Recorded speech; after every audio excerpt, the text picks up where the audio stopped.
I am Paki, and I am a student of MSc Digital Society at IIIT Bangalore. And today on the panel, we have a revolutionary force of Indian writing sitting here with us. And she quit her job as a senior assistant editor at the Times of India to be a full-time writer. And till now, she's written a number of books, and she has tried to bring in feminism where it was much needed, that is mythology. Her name is Kavita Kané. Welcome, ma'am. It's a pleasure to have you in our midst today. And I definitely look forward to have a great conversation with you. So, hi, hello, everyone. Namaste and good day. I think it's going to be a good day. So, yes, let's start. Yes, absolutely. So to start with, till now you've written 7 books, right? Which is not an easy job, right? So how did you actually start, and how has your journey been like?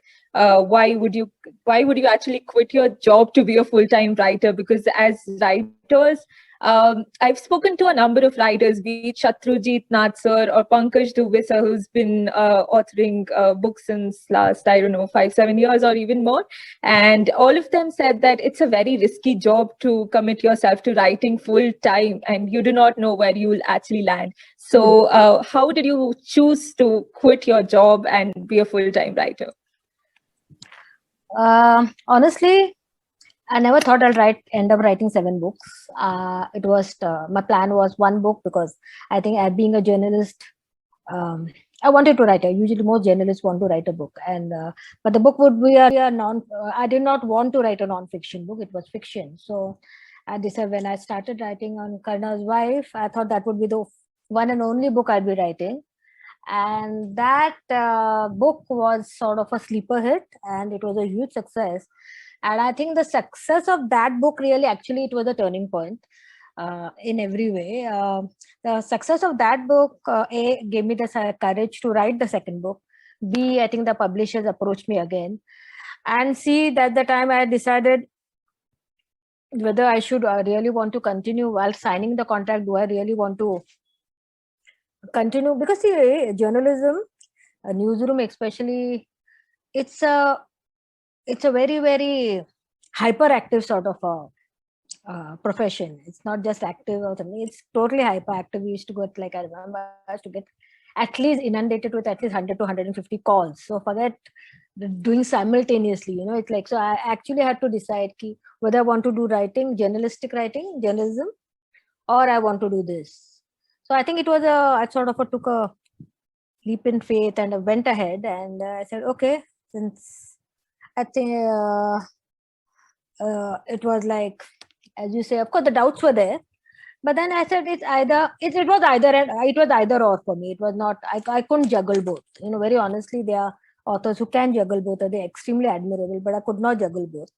I admit that. And I said, okay, karungi to ye karungi, nahi to nahi, or this. So it was seriously an either or dilemma. And I said, okay, so I went in for this, and I haven't literally, I don't think there was no turning back, because I think the second book also did well, and then it just went on, in the sense, I think I got hooked on to writing books. So it was like 1 book a year. That was my deadline, because I think I still worked in that zone where I had a deadline. I had a personal deadline. So I think that way, 7 years, 7 books, I think that's what's been happening. And as I said, I never thought I thought it would be 1 book and then back to journalism, but then whatever, all the cliches come, everything changed. Okay, so why do I think that you miss journalism as well? When you're talking about journalism, it feels like you also I don't really miss it, because I think I was there for 20-25 years, and I sort of, there was a point of stagnation. I had reached a state where I was the editor, and it was like, and media were changing, the profile was changing a lot. So I think I quit at the right time. I don't think I would have been very happy with the media what it is now. So I think I did the right thing at the right time. The book came at the right thing at the right time. So I think right place, everything was correct. I think sometimes things just fall into place. Sometimes that is the time you really do feel that you're almost a puppet, but of course the puppet has to make decisions. So that decision I had to take, and then yes, I haven't regretted it. I don't even sort of I don't pine for the journalism thing. Oh, this is because as I said, I was telling you, I like sitting at home and writing. I like, this whole thing of savoring uh, my family, my pets, my books, doing things which you really like. It's like you don't have the work pressure deadline in the sense, aaj kaam pe jao, office, that whole, it's a different world. So I think this is is almost an extremely slow, but something where you are in control. You think you're doing things which you really want to do, things which you have not, didn't have the time to do before. So I think your family, as I said, family, hobbies. And I think the pandemic also was sort of a huge eye opener where it actually showed you sort of, made you introspect what you really want in Yes. life, what It you was a want in blessing this in disguise. yeah, in this sort of in today's world, what is, what are you exactly in this world? It there is a disease, raging disease which has brought the whole world to its knees, and it's like you're just a speck, and you're just. So I think this whole thing of so I think this sort of feeling what came before the during the pandemic, I think this I had about almost 5 years ago, and I said, okay, it was, that's why I say it was either or. It was not just question of switching over to profession. It's a completely different lifestyle, because being in the journalism, there was a lot of social life also, in the sense there were parties, there were Yes. interacting, meeting people, because I was not those sort of journalists who used to just make a call or email. It was like, okay, it was face to face, because I personally like the way that way of meeting people and actually interviewing them. So I think now at the other side of the table, I think yes, I like it. I like that feeling, and more than that, I like what I'm doing. I really like. I'm enjoying this life, this part. I think it always happens. I think when you're 45 plus, you'll realize that there is a time you need to reinvent yourself, because I think after giving 20-25 years to one job, there is a certain stagnation which comes. There is a certain ennui which also comes. There's a, and I think it came at the right time. The book, actually, I thought Yes, of the book at the right absolutely.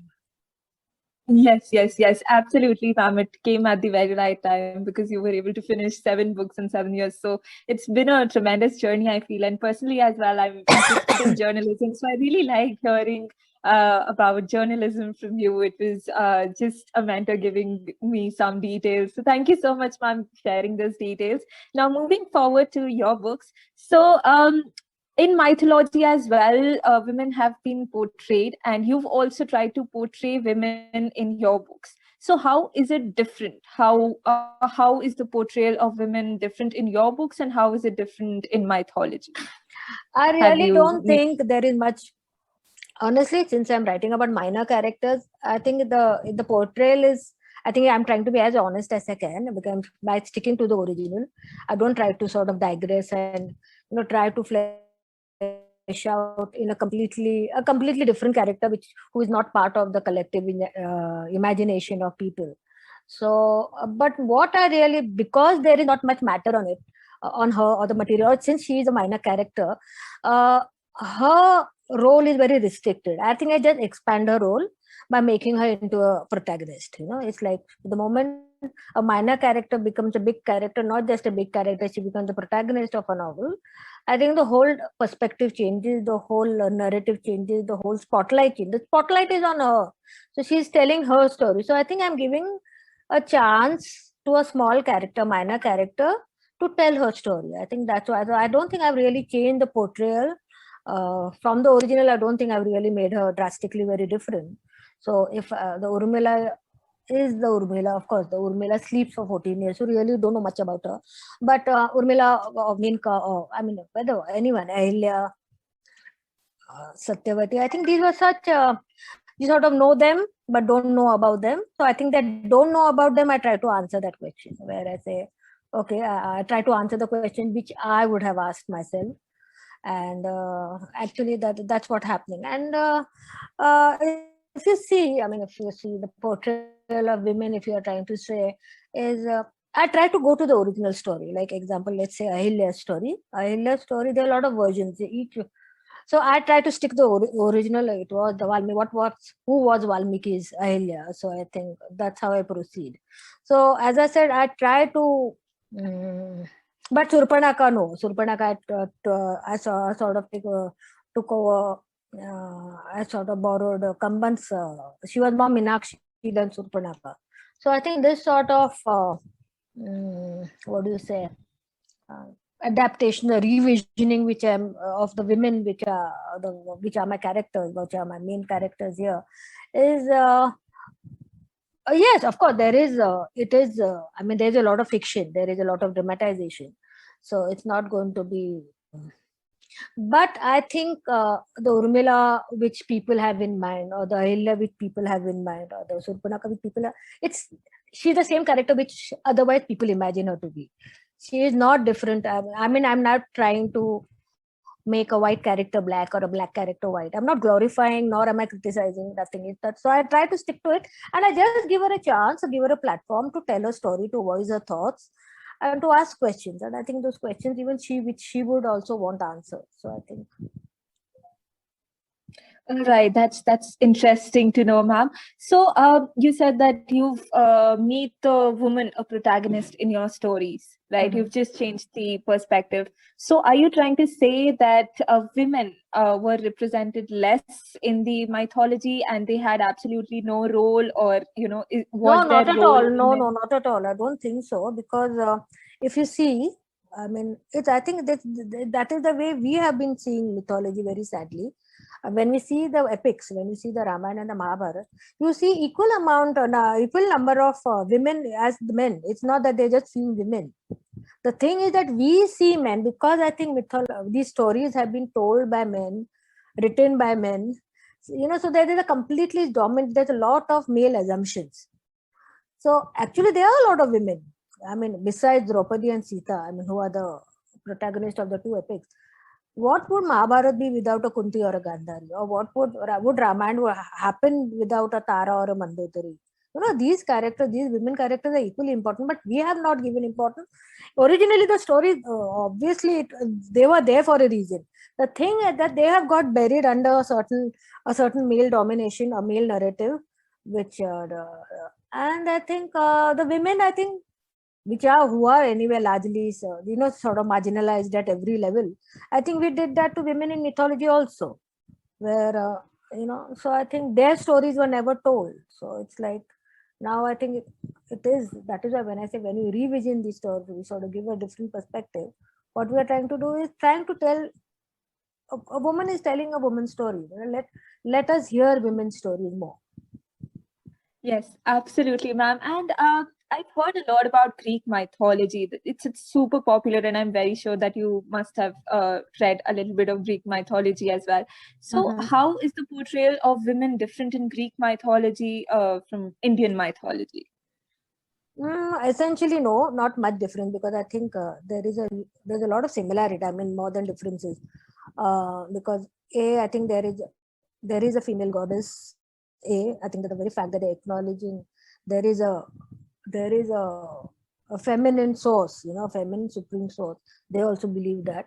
And the difference, I think, is that in the number of gods. Secondly, I think there the Greek goddesses mix around with the humans. They live on earth, if you actually see. Unlike us, where they have, each one has a different domain. They are not, except for, I think, Shiv, who stays in Kailash. Otherwise, all the gods and goddesses stay. They have their own, some part of the universe they are staying. So I think that is the only difference, I would say. Otherwise, the whole rationale and the reason for them being created is the same, because they all derive from natural elements. If you see, like, if there are so many, let's talk about the goddesses. They are natural. There's the earth. You have Gaia. There's the earth. There's water. There's beauty. So the whole thing, it's about the natural elements and human emotions.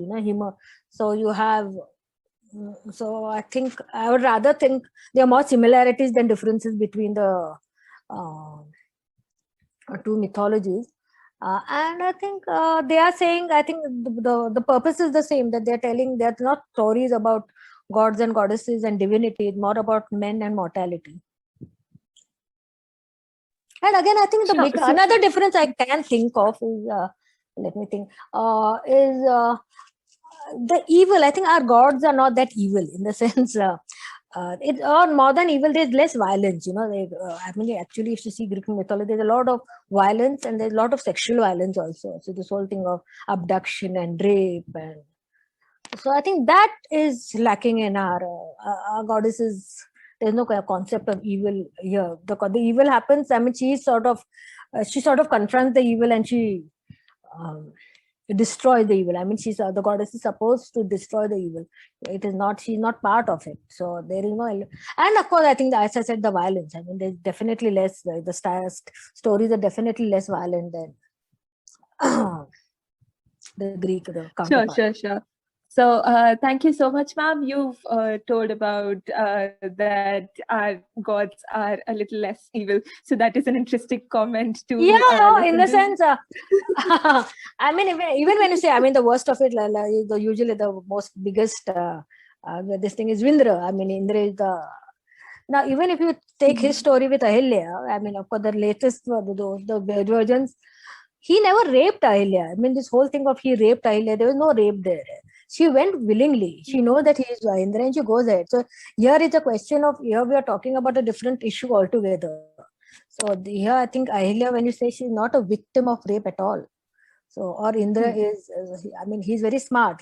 You can say sex by subterfuge. I mean, he's very smart. He knows that she will not accept him. So she takes his, he sort of disguises himself. He takes the what do you say, the roop of Gautam Rishi, and then, but she recognizes him and she goes ahead. She goes ahead with the entire episode. So I think that's why I said, I think that. Yes. I mean, Indra is the first prime example we think of. There's no evil, which is, there is a certain smartness, a certain cleverness. But I don't think there is evil in the goddesses at all, in the gods or the goddesses at all. They are supposed to be, in fact, destroy evil. I mean, that is the whole purpose of divinity. Yes. And while I was researching for this particular interview, I realized that women characters are portrayed either as ideal or completely negative. So do you think that we owe an apology to all the women characters in mythology? That, again, as I said, I think the way we interpret these stories is very important. I mean, this whole thing of absolutes or the extremes we have, black and white, it's either she's the Devi or she's the Diana, or she's sort of a devil. And we see, and not only women characters, we see the male characters also like that. I think it's a very easy way of to interpret, make a story very simple. But I think actually these epics, there's a lot of gray in the epics. There's no absolute at all. And I think we are missing out on the grays by not understanding. I think that in that process, we are missing out on the meaning,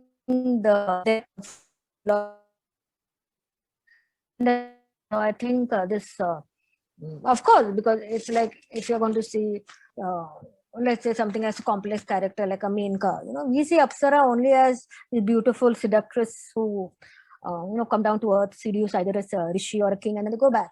But if you see each story of the Apsaras, they are quite tragic. I mean, they're quite sad. The whole, there's a lot of pathos in their story. So, but we don't see them. We don't see them beyond their beauty. So I think this is also largely our fault, the reader's fault, where we interpret it in a certain way. Or because we like, women to be, the patriarchy demands women to have certain conventional roles, we slaughtered them accordingly. So Sita is not a subversive wife at all. If you actually see, whatever decision she did, it was her decision. It was she who decided to join him in the forest, to go with Ram. So it was she who demanded an Agni Pariksha. It was always her decision.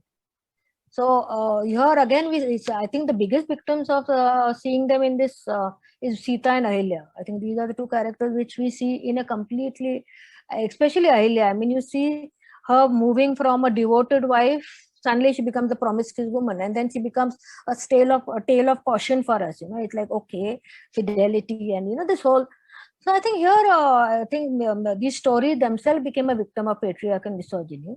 So I think the original stories weren't like that. I think definitely not. They were trying to bring out human relationship, human issues, human problems through these stories. And I think we are missing out. And the grays were so important, especially in the Mahabharata. I think in the Mahabharata there is no white and black, because each one of them, each character contributes to the war. Each one, right from the time of, let's say, Yayati, even Shantanu, each one of them contributed to the war. But we always say, oh no, Draupadi started the war. This whole thing of, no, it doesn't happen like that, because that is the beauty of these stories of all the both the epics. I mean, they are too complex and layered for us to have such absolutely generic comments like, okay, it is like she's good, and like, no, it is not. I mean, Kunti, the way she behaves, if you see her, the way as a mother, the way she behaves with Karna and the way she behaves with Pandavas, there are two sides of of motherhood.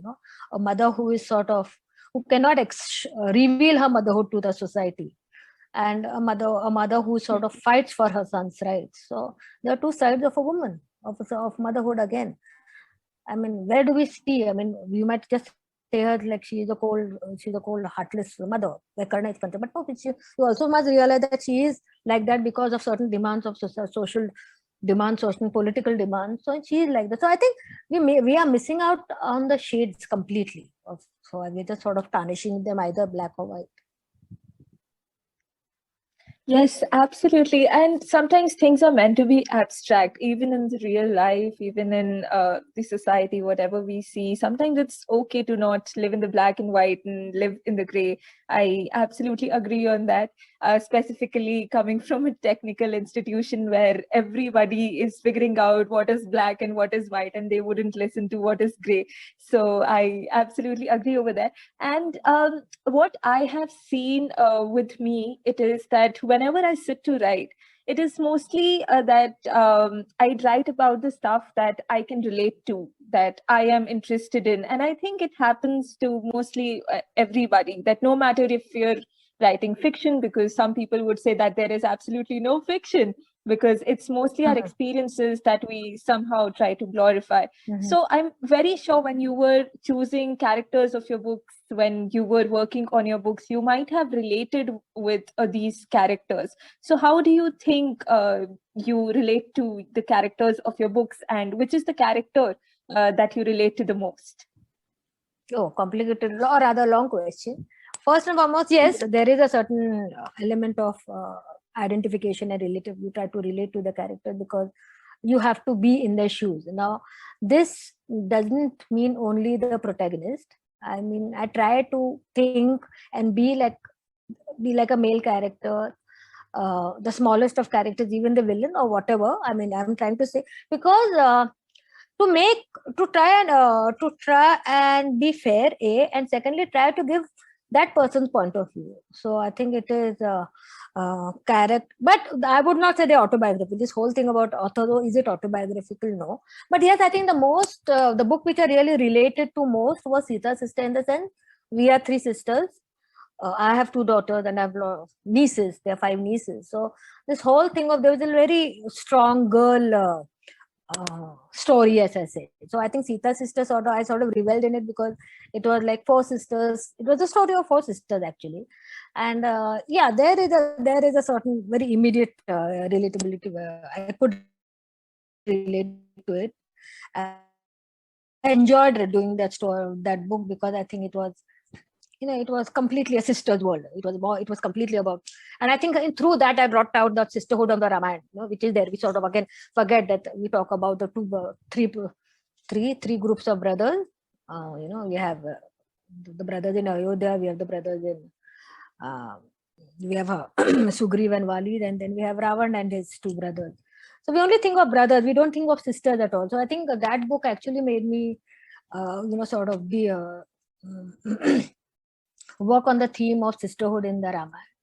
And I think the 3rd book was Menka. Now, when you're talking about Menka, I think there I think I took what I tried to really see was she as a professional woman let's say in heaven.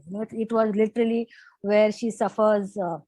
There is a certain harassment. There is a certain the problems of being a woman in a man's world.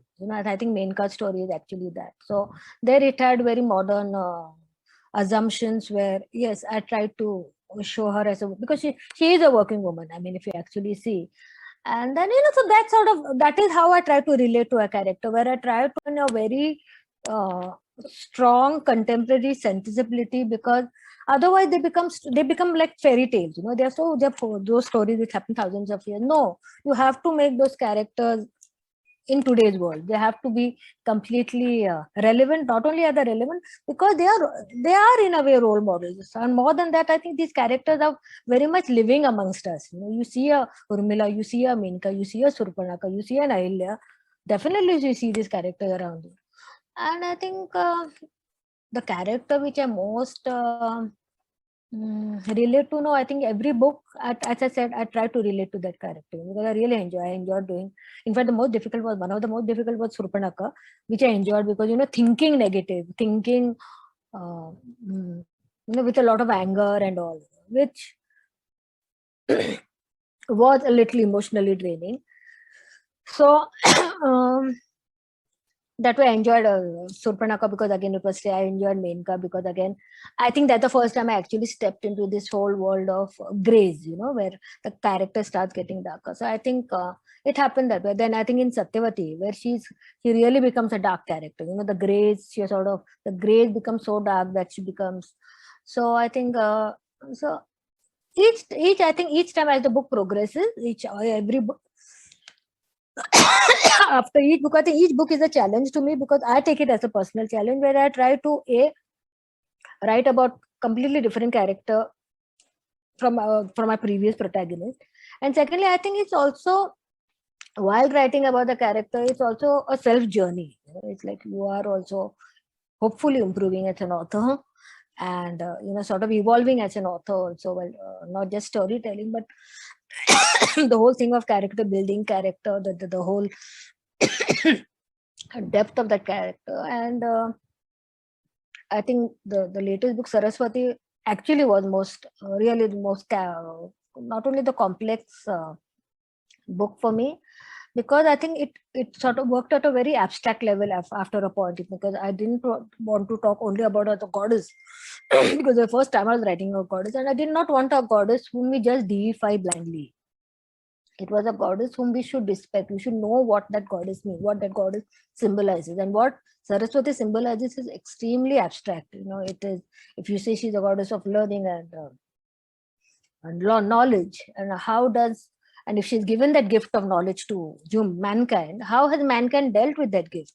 So I think it was more a story about divinity and mortality, and how we have sort of absorbed, how we have used that knowledge or rather misused that knowledge.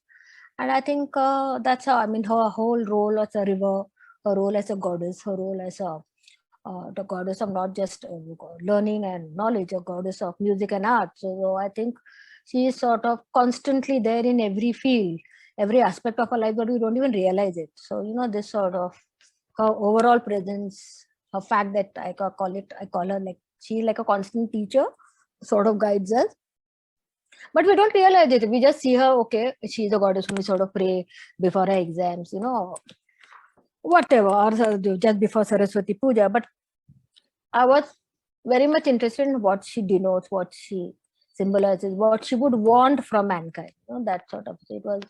So I think, yes, that character was, because being a goddess, I think it was extremely difficult. Yes, definitely a difficult. Yes, absolutely. And what sort of research goes into it? I would definitely like to know that part, that what sort of research goes into it, because you're constantly thinking on that part, and writing is a lonely journey because you constantly have to be in their shoes to write. So how do you research? What is the process? The research, honestly, it takes a longer time. You have to constantly keep on reading.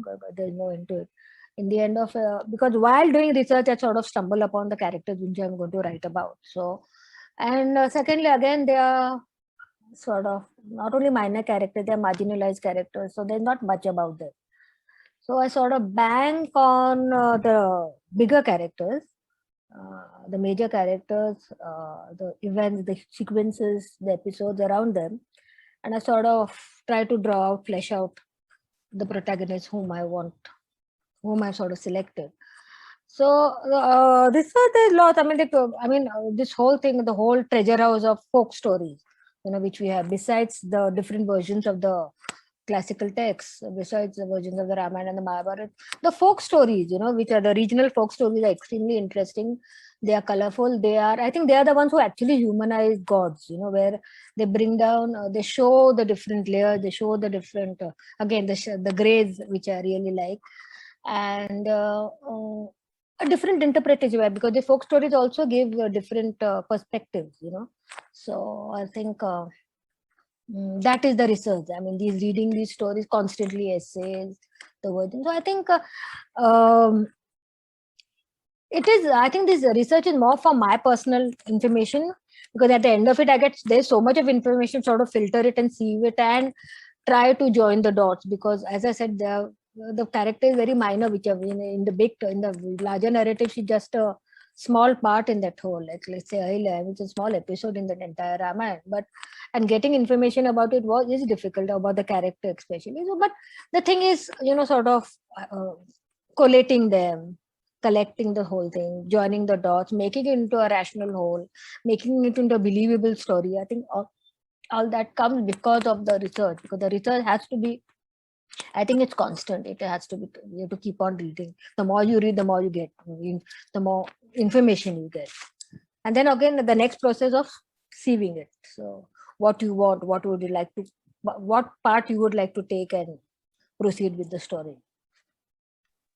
Right, absolutely. So, in the previous answer, you used the term man's world, right? So, how far do you think have we come? What is the status of women in today's society? What do you think of that?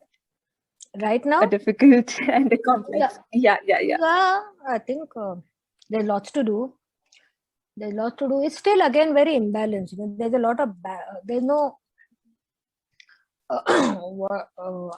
there are constantly, if you actually see, as I said, the women have been marginalized at every level.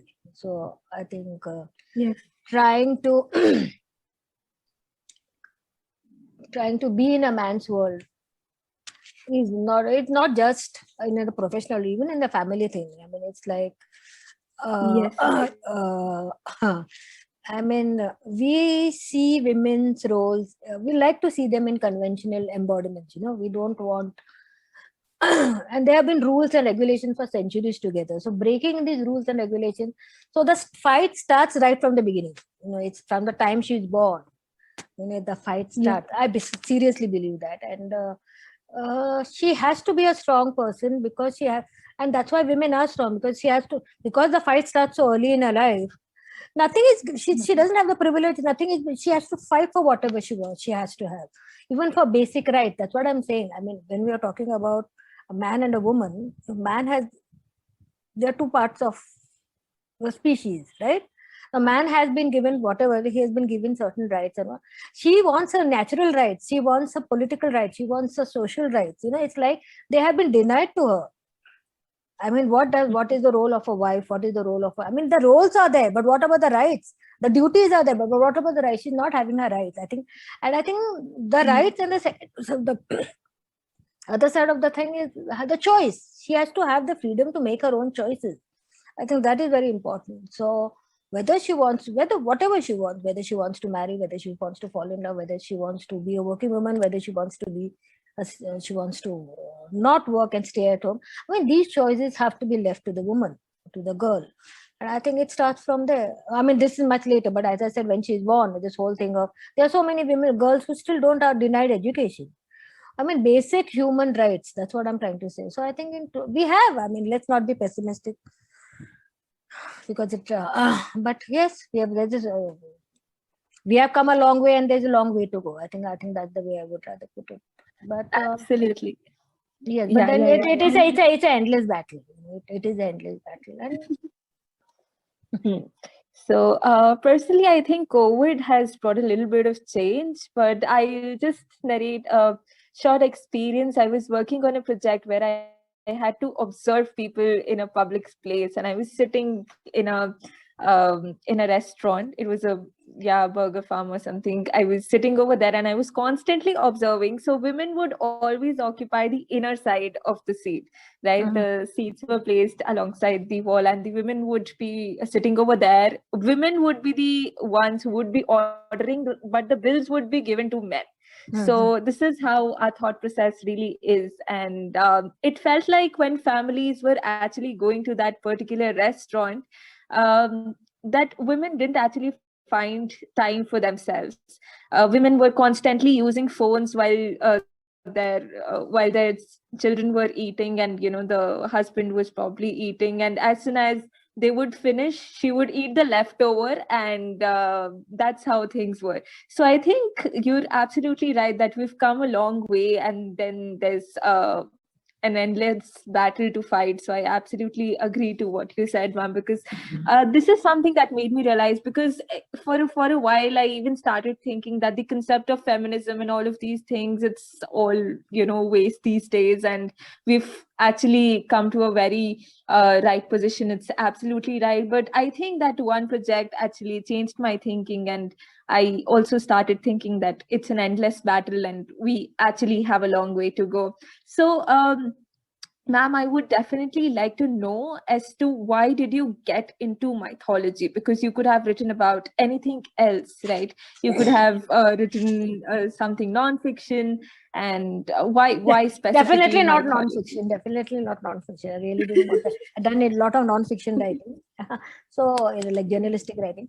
Yeah, the genre again I chose was personally I love reading thrillers, but I don't think.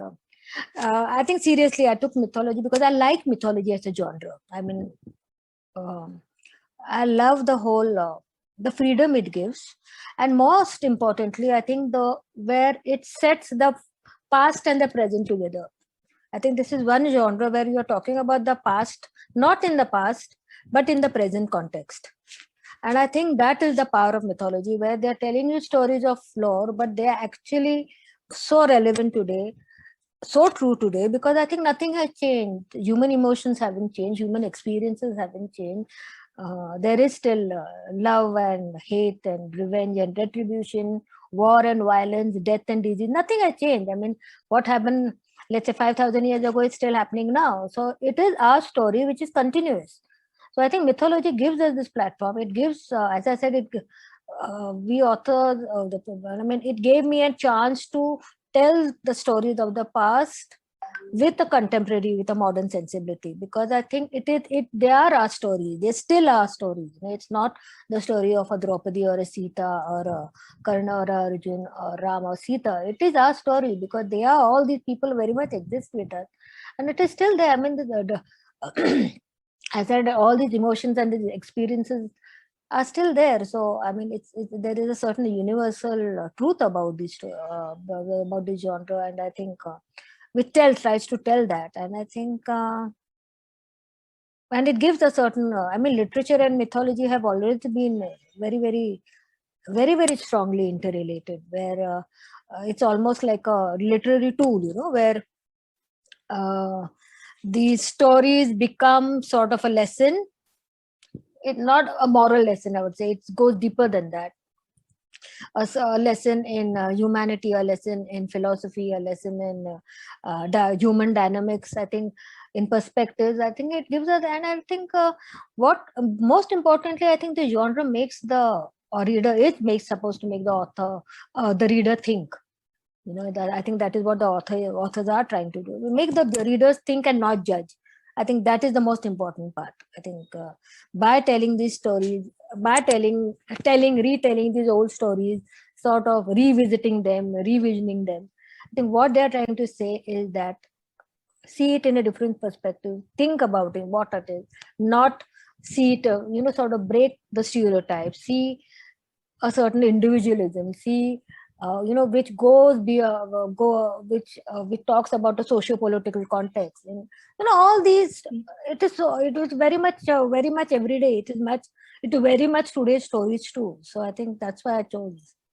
And people still say, do you want to shift to historical fiction? No, I don't know, I'm very much happy with this.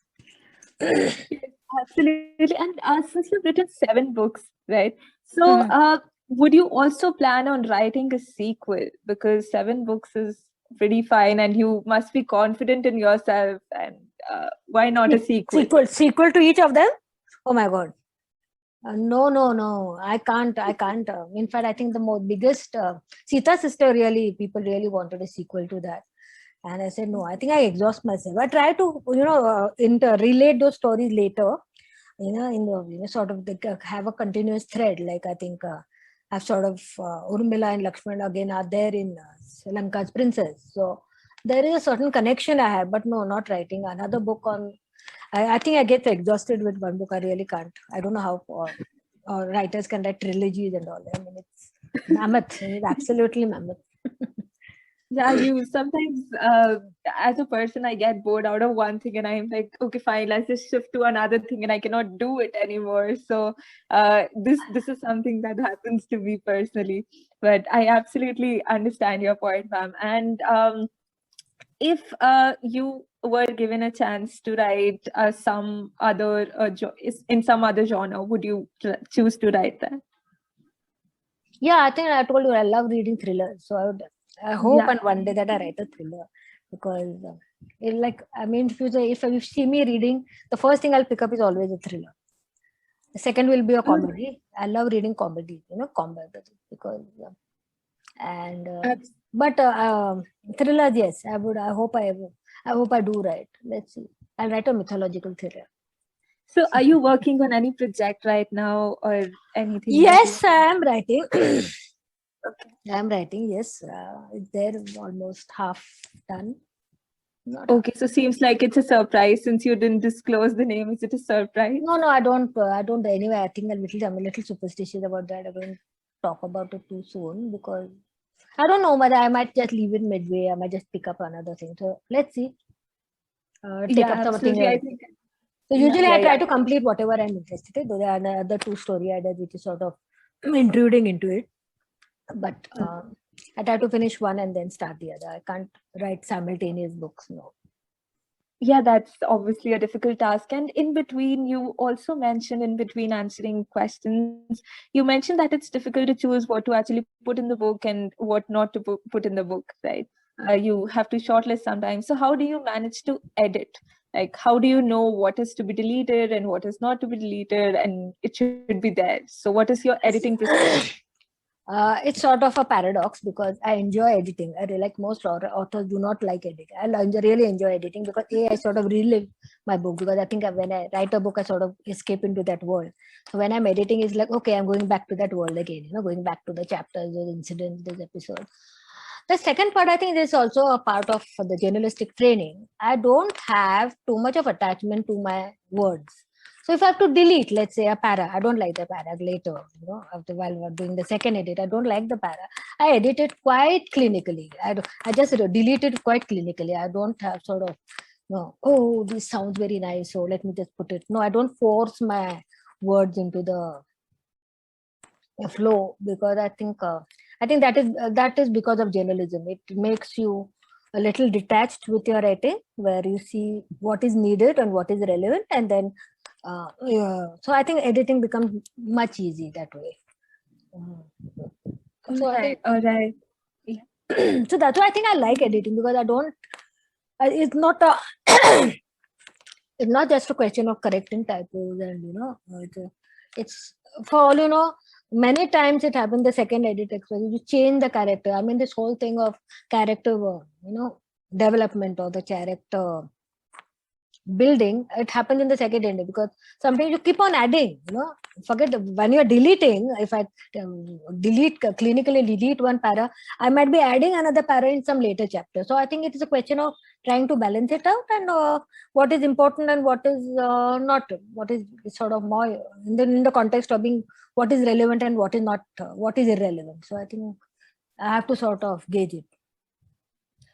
Yes, and since you mentioned this aspect, I would also like to know as to how do you handle criticism, because you might have received a couple of criticizing comments, right? So how would you handle that whenever it's written something in that context?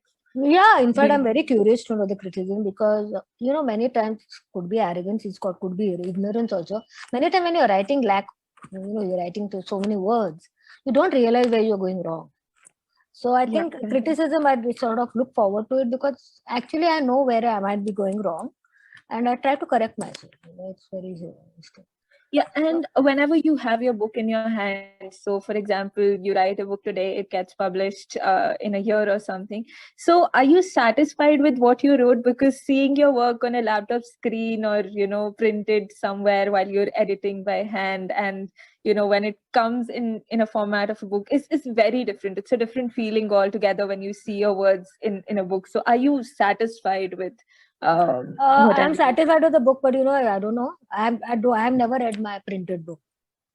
I have not done that because for me, it's like once I give it, when the final draft is done, because I'm already more writing, I'm busy with the second book, the next book. So it sort of clashes, it sort of intrudes into the current one which I'm writing. So till now, could be whatever it is. I don't like reading my own books, honestly, if you ask me, in the sense, in the printed form. I have never read it. And whatever, like when the readers say, then okay, I'll just go and check out and see what para they're talking about. But many times, in fact, there are some lines which I don't even recognize. It's so sad. It's really very sad. Where no, this is the thing of when your one book is done, it's you could do you. It's like, I mean, come off it. We are writing so many words and so many lines. You can't remember all of them. It's like, so when the readers remind me, I feel very nice. I said, okay, it's good, it's very flattering, but no, I don't that whole thing of seeing don't even talk about the media. I mean, there was the Karna's Wife was made into a TV serial. It was so horrific that it was a very bad version. I mean, I don't know why even they bothered to take my book. I think they made their own story. So let's not talk about different media in this, but even my own book, a printed book, I don't read because I think could be some odd this thing reason I might be having, but it's just there. I just don't. I've never read Yeah, my. I absolutely understand your point. It's just sort of scary. Even when I submit an assignment, I wouldn't probably read it again, or No, I mean, because like, by the time, honestly, it's also a time factor. Because by the time the book comes out, I'm already way into the next one. So it is like yeah. it literally like हो गया है ना, अब खत्म हो गया ना, everything is done. So what can I do? It's too late to correct anything or whatever. So I said, चलो ना, it's like रात गई बात गई.